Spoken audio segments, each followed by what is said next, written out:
কি বন্ধুরা, সবাই কেমন আছো? আশা করি ভীষণ ভীষণ ভালো আছো আর অনেক অনেক সুস্থ আছো। আজকে কিন্তু তোমাদের সামনে নিয়ে এসেছি একটা নতুন রেসিপি। নিশ্চয়ই জানতে ইচ্ছা করছে কি রেসিপিটা। চলো, এখানে নিয়েছি মুগ ডাল। হ্যাঁ, আমি 1 কাপের মতো মুগ ডাল নিয়েছি। আপনারা পরিমাণটা আপনাদের ইচ্ছা অনুযায়ী বাড়িয়ে নিতে পারেন। ছেলেকে স্কুলে টিফিনে দেবো কি ভাবতে ভাবতে তখন হঠাৎ করে মাথায় এলো, কেন না একটু হেলদি কিছু ট্রাই করি।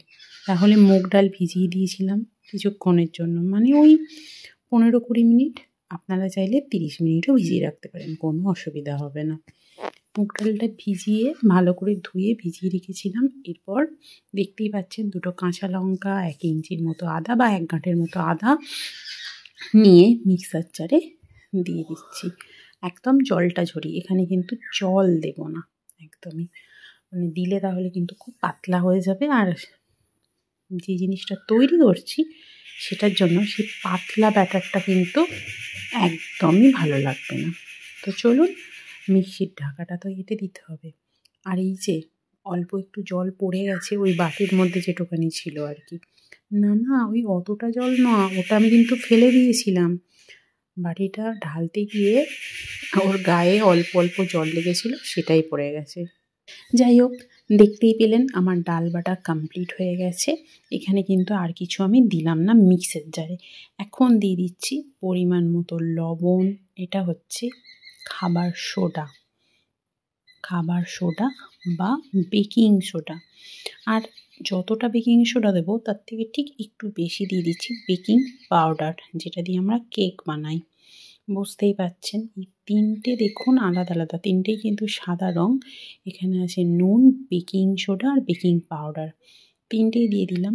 এরপর ওর মধ্যে দিয়ে দিচ্ছি একটু পাতিলেবুর রস। হ্যাঁ, আপনারা চাইলে এখানে সামান্য একটু টক দই দিয়ে ব্যবহার করতে পারেন, লেবুটা স্কিপ করে, কিন্তু আমি এখানে পাতিলেবু দিচ্ছি।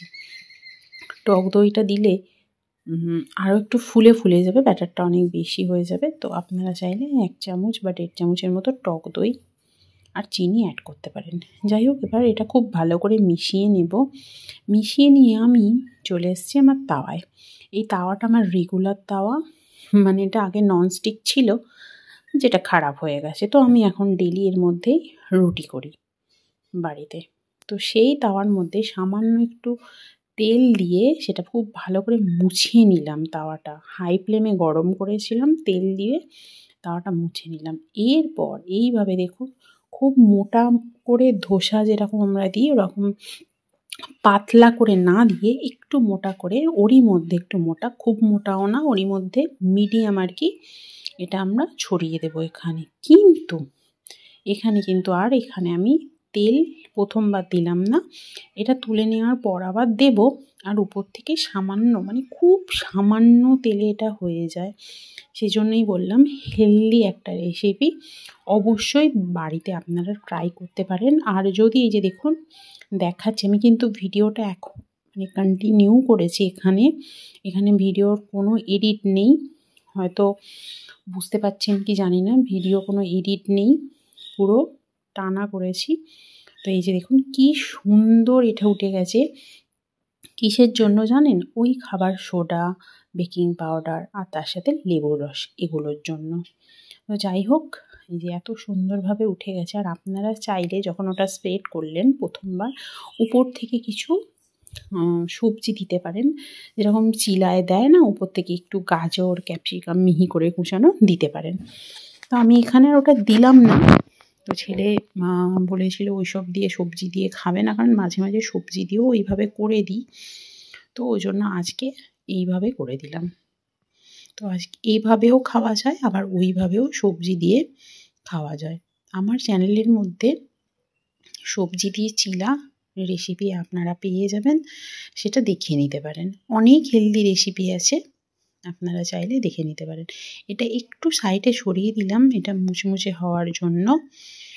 আবার এখানে আরও একটা দিয়ে দিলাম ওই চাটুতেই, যে দেখতেই পাচ্ছেন। আর কতটা তেল দিয়েছিলাম আপনাদেরকে দেখালাম না, খুন্তিতে অল্প একটু তেল নিয়ে আমি উপর থেকে দিয়েছিলাম।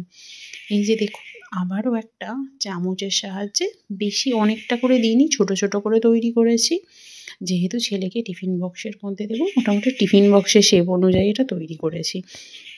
আর খেতে ভীষণ সুন্দর হয়েছিল। আপনারা নারকেলের চাটনি বা তেঁতুলের চাটনি বা কিছু না করতে চাইলে টমেটো কেচাপের সাথেও এটা সার্ভ করতে পারেন, যেটা আমি করেছিলাম। টমেটো কেচাপের সাথে ছেলের টিফিন বক্সে দিয়েছিলাম, আর এটা ভীষণ মুচমুচে হয়েছিল আর খেতে ভীষণ ভালো হয়েছিল। গরম গরম তো দারুণ লাগছিল। আপনারা এই রেসিপিটা একবার হলেও বাড়িতে ট্রাই করবেন। আর যারা ঝাল খেতে পারেন আরেকটু ঝালটা দিতে পারেন, না হলে কম দেবেন। আর আরেকটা যে মানে একই সাথে দুটো রেসিপি কিন্তু আপনাদের সাথে শেয়ার করে ফেললাম। কি বলুন তো, ওই যে বললাম কিছুটা সবজি দিতে পারেন, দিয়ে তারপর ওটা উল্টে দিতে পারেন। আবারও সামান্য একটু তেল লাগিয়ে নিলাম, যাতে একটু হালকা ব্রাউনিশ কালার আসে। এতে কিন্তু আরও খেতে ভালো লাগবে, বেশ মুচমুচে মতেও হবে। ব্যাস, সফট মুগ ডালের চিলা তৈরি হয়ে গেল। আশা করি রেসিপিটা আপনাদের ভীষণ ভীষণ ভালো লেগেছে। খুব সাদামাটা সিম্পল একটা রেসিপি, বাড়িতে ট্রাই করতে ভুলবেন না। আবার দেখা হবে নতুন কোনো রেসিপিতে। ভালো থাকবেন, টাটা।